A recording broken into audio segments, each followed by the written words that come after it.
Por que acreditar em Jesus? Sabe que se você chegou ao ponto de estar se fazendo essa pergunta, você está apenas um passo de ter vida totalmente transformada. Afinal, nós, seres humanos inteligentes e lógicos, acabamos nesse dilema. Poxa, eu escuto falar sobre Jesus, mas faz sentido acreditar nele? Faz sentido acreditar no que a Bíblia me fala, nesse livro, e tomar ele como verdade para mim? Por que acreditar em Jesus no final das contas? Vem comigo que eu vou te mostrar os principais pontos de vista do porquê acreditar em Jesus ou não. E no final, você decide se vale realmente a pena conhecer mais sobre esse Jesus. Ou só esquecendo essa história e achar que é tudo loucura realmente do povo. Vamos lá, vem comigo.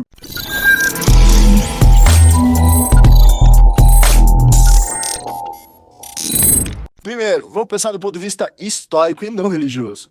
Tá? Vamos lá, desse ponto de vista histórico, existem mais provas arqueológicas que Jesus Cristo realmente viveu, que ele existiu aqui na Terra, do que grandes figuras que a gente estudou a vida inteira no colégio, como Pitágoras, Aristóteles e Alexandre Grande e outros. Para você ter uma noção dessa questão histórica, a história de Alexandre o Grande, tá, que é um dos maiores impérios da humanidade, foi escrita, a biografia dele foi escrita em torno de 300 anos após a sua suposta vida. E a cópia mais antiga que os arqueólogos têm são 300 anos após essa biografia ser escrita. Então, da possível existência de Alexandre o Grande até a cópia da sua biografia mais antiga, que já foi encontrada, existe um período aí de 600 anos. Enquanto tá, a cópia mais antiga da biografia de Jesus, após a sua ressurreição, é entre 70 e 80 anos da sua ressurreição. Uma outra evidência, tá? Uma outra forma de você verificar a veracidade de uma figura histórica, pela questão da documentação, quanto mais cópias, quanto mais documentos informando sobre a mesma figura histórica, mais veracidade temos que ela existiu. Um dos livros mais bem documentados da história da humanidade é a Ilíade de Homero, tá? Que ela existe atualmente em torno de 1.400 cópias. Enquanto a Bíblia, apenas o Novo Testamento, apenas escrito em grego, existe em torno de 5.800 cópias, tá, dela, encontradas que foram descritas lá do primeiro século. Então, arqueologicamente, historicamente, é comprovado a existência de Jesus. E se tudo isso não bastasse, a maior prova da existência de Jesus como homem aqui na Terra, tá, da passagem dele aqui na Terra, é a data de hoje. Exatamente isso. Não sei qual dia que você está vendo esse vídeo, mas a maioria ajeitou o calendário. Esse dia só é assim, tá? Porque Jesus viveu nessa terra e a passagem dele foi tão extraordinária que dividiu o tempo no meio entre antes da existência dele aqui na Terra, da passagem dele na Terra, e depois dela. Tá? Jesus foi tão extraordinário, a vinda dele, a vida dele, os ensinamentos dele foram tão extraordinários, tão relevantes para a vida do homem, para a humanidade, que chegou a dividir o tempo no meio. Nenhuma outra figura histórica fez nada parecido com isso. Então, apenas por aí, como figura histórica, a gente já entende que Jesus realmente existiu e quão interessante é, ou vai dizer que não te dá uma curiosidade de saber quem é esse Jesus, que a vida dele, a existência dele, chegou a dividir o tempo no meio. No mínimo, é um motivo suficiente para a gente querer conhecer mais sobre esse Jesus. Porém, peraí, que ainda tem outros pontos de vista para a gente analisar, para você pensar se vale a pena ou não você investir seu tempo conhecendo mais esse Jesus e se vale realmente a pena acreditar nele. Então vamos para a próxima.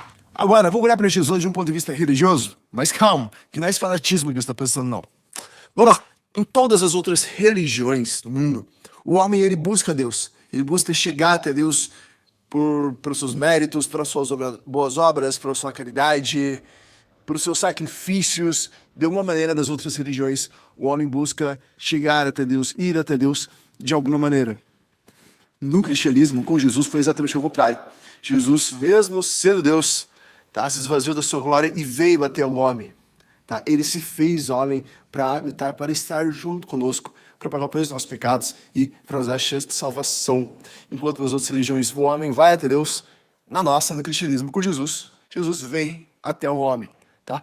E além disso, em nenhuma outra religião no mundo, você vai ver o Deus dessa religião se sacrificando, morrendo no lugar do homem. Já com Jesus foi exatamente isso que aconteceu. Ele morreu em nosso lugar para pagar um preço de um pecado que era nosso, de um erro que era nosso, para nos dar a chance de ter a salvação, de ter a vida eterna, de passar a eternidade salvo com ele no paraíso, tá? Para onde a gente estivesse, estejéssemos nós também. E só por isso, tá? Por esse simples e extraordinário fato de que nas outras religiões o homem buscou Deus, mas com Jesus ele que veio até o homem, e que nenhuma outra religião no mundo o Deus dessa religião morreu pelo homem. Apenas no cristianismo, apenas Jesus morreu por nós, por mim, por você, já é motivo o suficiente para, no mínimo, querer conhecer mais sobre esse Jesus, saber mais quem ele é, e o que ele fala sobre mim, o que ele tem para mim, o que ele acha de mim, o que ele fez por mim. Tá? E mais calma, porque se eu for esse ponto de vista, tem o terceiro, e depois que você escutar o terceiro ponto de vista, aí você fala se vale a pena não conhecer esse Jesus, tá? Que dividiu o tempo no meio, que, diferente de todas as outras religiões, veio de mim, morreu no meu lugar, que nenhum outro Deus, nenhuma outra religião fez. Vamos lá, bora pro terceiro ponto de vista diferente. E agora, o último ponto de vista, eu quero mostrar Jesus do ponto de vista lógico pra você. Acredito que você é uma pessoa super inteligente, lógica, racional, e é por esse ângulo que eu quero te apresentar Jesus. Porque a menos do que está escrito na Bíblia for a plena verdade, que os relatos sobre Jesus descritos no Novo Testamento sejam a plena verdade das coisas, a palavra de Deus e o poder de Deus na terra, essa história, esse Novo Testamento, esse Evangelho jamais chegaria às suas mãos e às minhas, jamais teria sobrevivido ao primeiro século. Mas por que, Rodrigo? O que aconteceu de tão grave assim? Para nossa tradução, vamos lá, do ponto de vista lógico, Jesus ele era um verdadeiro escândalo para a religião da época, para os próprios judeus, para os seus conterrâneos. Por quê? Porque os judeus eles esperavam um Messias, um líder político e libertador. Eles esperavam que o Messias viesse libertar eles do poder de Roma, que era a nação que os oprimia na época. Tá? E que eles seriam a nação soberana sobre toda a terra. E eles não conseguiram aceitar que Jesus era o Messias, o enviado para libertar eles do pecado e da consequência do pecado. Sem contar que os ensinos de Jesus iam na contramão daquele sistema religioso, hipócrita e travado da época. Depois, ele era uma loucura para os gregos. Lembrando que na época que Jesus existiu, o pensamento global vinha da cultura grega. E os gregos eles não acreditavam em ressurreição. Então, quando chegavam o povo, os apóstolos contando que Jesus havia ressuscitado ao terceiro dia, isso era literalmente a maior loucura do mundo para o pensamento lógico da época. Também era uma grande ameaça para o Império Romano, então, o próprio Evangelho. Então, uma ameaça para o governo, uma loucura para o pensamento filosófico idealista da época, um escândalo para a religião. Em todos os âmbitos da sociedade, o evangelho ia na contramão e todos os âmbitos da sociedade queriam calar esse evangelho. Tá? Então não faz sentido ele ter se propagado até hoje sem que ele fosse a verdadeira verdade. Como se tudo isso já não bastasse, todos os apóstolos, tirando João, que morreu de velho, mas todos os demais apóstolos morreram martirizados de formas terríveis porque se recusaram a negar a existência de Jesus, como Jesus, 100% homem, 100% Deus, e principalmente o fato dele ter ressuscitado. Então, alguns apóstolos morreram cerrados no meio, decapitados, crucificados de ponta cabeça, morreram de formas terríveis, tá? Mas preferiram morrer dessa forma, porque eles se recusavam a negar a existência de Jesus. E nenhum ser humano, se você for ver, psicologicamente, neurologicamente falando, ele morre, ainda mais de uma forma martirizada, de uma forma terrível, por uma mentira. Porque eles não conseguiam negar a verdade absoluta, que Jesus existiu como homem, como Deus, e que ele ressuscitou ao terceiro dia. Não só eles, mas as pessoas que escutavam desse evangelho, dessas boas novas, dessa história de Jesus que eles contaram, morriam aos montes em Roma, no Coliseu. Teve uma época em Roma que eles acendiam as ruas com os cristãos, literalmente eles penduravam os cristãos e queimavam eles vivos para ceder as ruas de Roma. Nero chegou a um ponto de fazer essa barbaridade. E encher o Coliseu com cristãos e soltar os leões para comerem eles vivos, e eles morriam sorrindo, tá? E preferiam morrer dessa forma, barbarizados, martirizados, do que negar a existência de Jesus. Isso as pessoas que escutaram os apóstolos falando.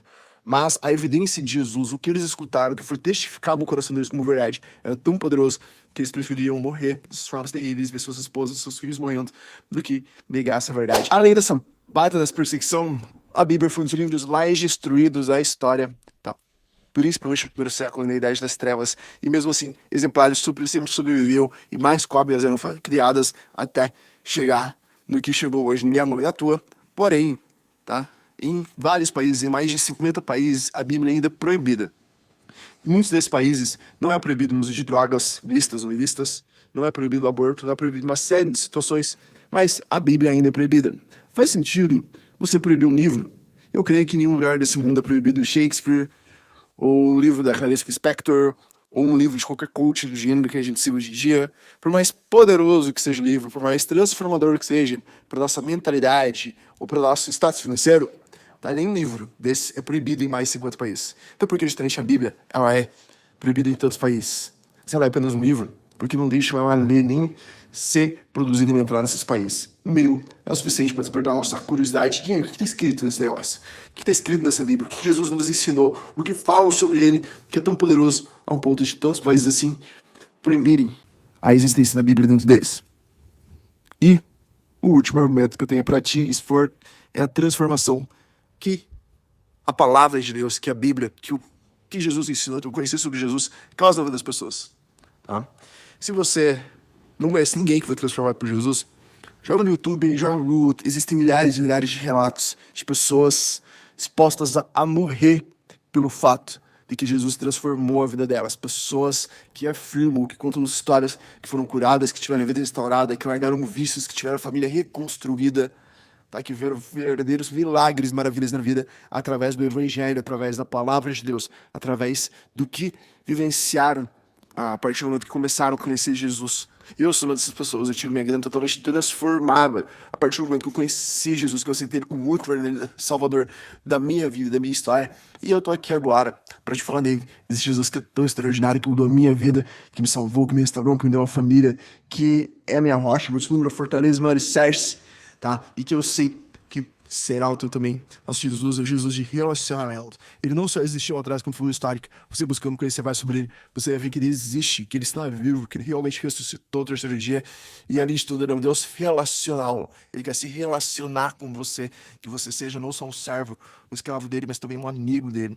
Tá? Ele quer conversar com você, ele quer abrir a mente e o coração dele para você, e que você abra a sua mente e o seu coração para ele também. E isso é viver literalmente o céu já aqui na terra. Então eu te convido, se depois de todos esses argumentos que eu falei, essas formas de olhar para Jesus, esses posicionamentos, você acha um mínimo interessante ou curioso conhecer mais sobre Jesus, vai lá, tá? Acredito que você não vai ter uma Bíblia em casa, ou um parente, você não vai numa livraria, compra, começa pelo Novo Testamento, que te aconselho, né? Começa pelo Evangelho, você não escreveu Marcos, que é o mais simples, o mais prático que a gente teria falando sobre Jesus, e deixa Deus falar com você, deixa Jesus falar com você. Fechou? Grande abraço, tamo junto. Se o vídeo te motivou de uma forma, se você conhece outra pessoa que precisa assistir isso, tá bom? E conhecer mais sobre esse Jesus, eu tenho mais argumentos pra falar de Jesus para as demais pessoas. Então, dá um like aqui, compartilha esse vídeo, tá bom? E tamo junto.